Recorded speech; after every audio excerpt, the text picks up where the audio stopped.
what if I have a bunch of digital assets? Because like domestically, you pretty much have to fund these policies with cash, right? So it's really not a meaningful way to get your digital assets into these policies yet. Depends on what they end up getting regulated as and what the frameworks end up being. And Sure.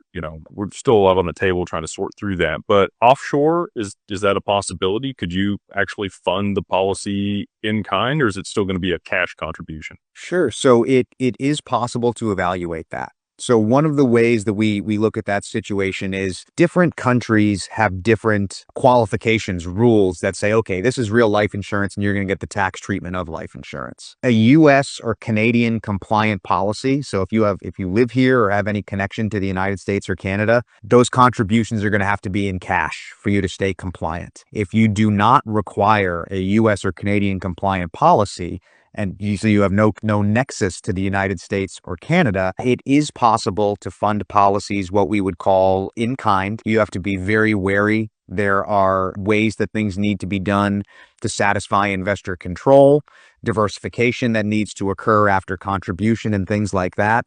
But the short answer, Jake, is it's going to take some planning and a conversation.